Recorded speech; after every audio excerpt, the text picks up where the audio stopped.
السلام عليكم ورحمة الله تعالى وبركاته. مرحبا بالجميع. دمان walaal taxbiishkii baan islaamay waa darsiga taariikhda islaamka. waxay noo soo jirtay rasuulka sallallahu alayhi wasallam oo waxyi ku soo bilaabay calaamadii waxyiga ee u soo bilowdeen. marka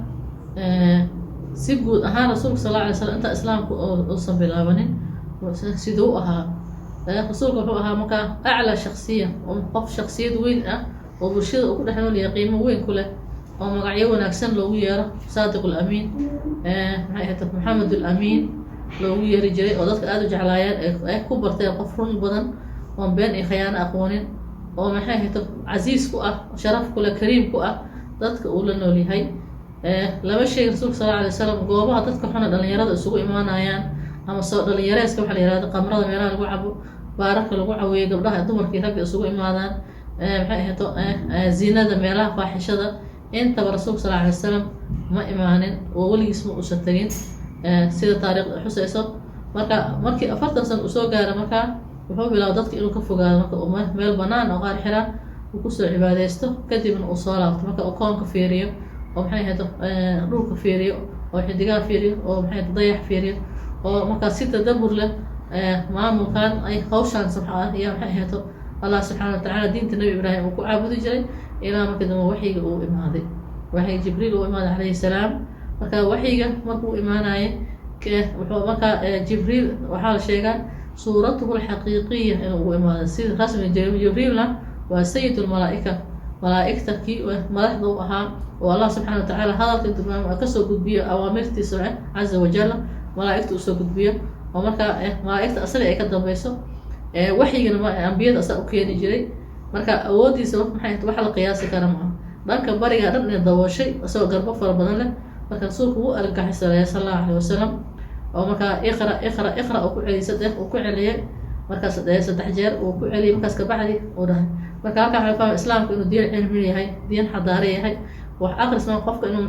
wax barto oo jahliga oo midnimada iska saaro oo marka waxyiga uu ku imaado marka ka bacdi shanta ayada u horeyso oo Allah subhanahu wa ta'ala soo dejiyay اقرأ باسم ربك الذي خلق خلق الإنسان من العلق اقرأ وربك الأكرم الذي علم بالقلم علم الإنسان ما لم يعلم. شنطة أيضا الزبطة الله سبحانه وتعالى مركو كهذا كو بني آدمك إلهي أسرع أسبر سبحانه وتعالى اسمك إلهي أخري اقرأ باسم ربك الذي خلق اللي يكو أبورك مركا آخرنا مركا وحبرنا إن كو إلهي اسمي علاقتك مع الله إن أرتو مهمة أو أمحية هذه إياكو سميه marka iqra bismi rabbika alladhi khalaq meesha ka imaad khalaqa al-insana min 'alaq sida loo abuuray iqra wa rabbuka al-akram tawxiid aqeeda qaliib ku sameeyay alladhi 'allama bil qalam waxa ugu baray qalinka waxbarashada education 'allama al-insana ma lam ya'lam maalin kasta wax cusub isbana aadinku soo saaraya oo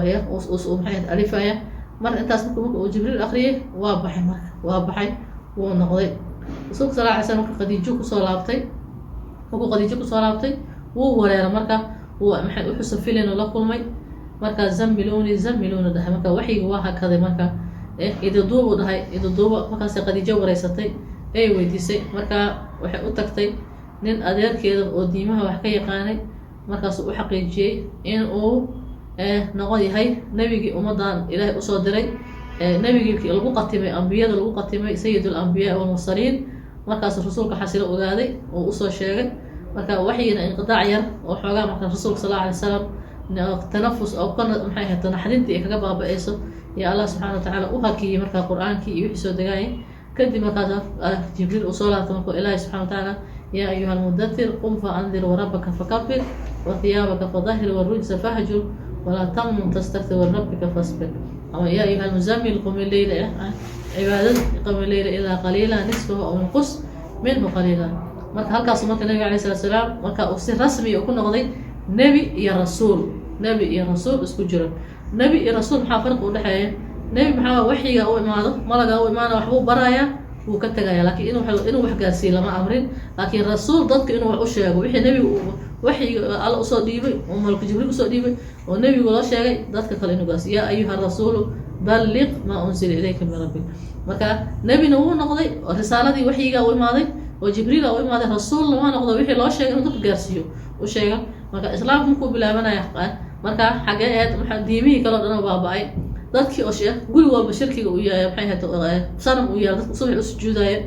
maxay ahayd diinta nabi ibraahim oo qayirantay dhulka waxaa ka talay marka xaramkii maka waxaa ka talay quraysh oo ayagana markaa maxay ahayd mushrikiin oo bilaa diin ah marka ma sahlan hal mar inuu iska soo boodo oo marka maxay ahayd uu dhaho nebi ah markaa si hoose ku bilaabo marka rasuulka sal alay wasalam waxaa la sheegaa addacwatu siran 3 sano in si hoos ah tartiib ah saaxiibadiis dadka is yaqaaneen gurigiisi qofkii u horeeyay inay Khadiija ahayd radiyallahu anha si rasmi nabigu u rumeeyo saaxiibkiisa maxay ahayd xamiimka oo jeclaa Abu Bakar iyo Ali bin Abi Talib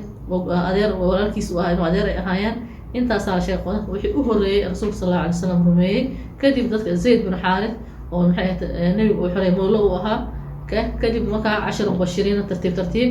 iyo markaa islaamku uu ku bilowday markaa rasuulku wuxuu sameeyay markaa guri ay saxaabada ku kulmi jireen oo daarul arqam ibn arqam wiil yar oo dhalinyaro ah oo markaas nabigu rumeeyay because guryaha dadka waaweyn oo saxaabada waa maalqabeennada waa caan haddii idan markaas la galgalayo la arko waxaa suurtagal ah in maxay ahayd hal mar la soo weeraro ama dib u soo gaaro marka wiilkaas yarka oo gurigiisa islaamay oo dadka is dareemeen oo maxay ahayd magaalada meel ka baxsan ah waxoogaa ka yara durugsan iyo markaa rasuulku wuxuu ka dhigtay saldhig ama meel ay saxaabada ku kulmaan qur-aankii diintana la isugu sheego 3 sano sidaas marka dacwada ku socotay ilaa marka sanadkii 4 markii la gaaray ilaahay uu amray fasdac bima tu'mar wa a'rid 'ala al-mushrikiin marka gaarsii oo ku qayli oo ka waran dadka hana ka baqin oo maxay marka dad badan oo xoogaa yar rasuulku rumeeyay marka rasuulka markii soo gaaray sanadkii 4 buurta wuxuu koray safa u koray markaasuu qayli waa sabaaxa una soo baxay waxba dhacay مثلا ambulance qaylis ama kale ama dib meesha ka dhacay ama geeri meesha ka dhacday ama qof uu xanuunsan ama ku jiro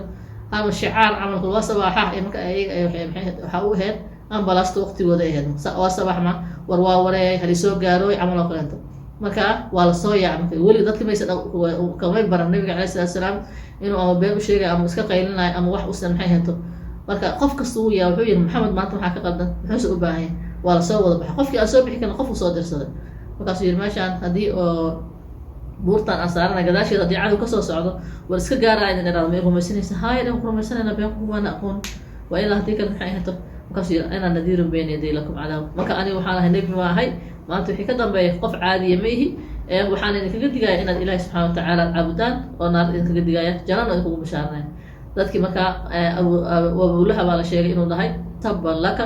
qali hada jamactana war hooge ma waxaan noogu yeertuna marka dadkii way soo kala yaaceen marka halkaas marka dadkii waxay ku ogaadeen in nabiga kaleey salaatu wasalaam uu nabi noqday oo rasuul noqday risaalo loo soo dhiibay mucaarad iyo dagaalo iyo maxay ahayd ka hortag fara badan oo kala kulmay dadsiina kale noqon doonta. Assalaamu calaykum wa rahmatullahi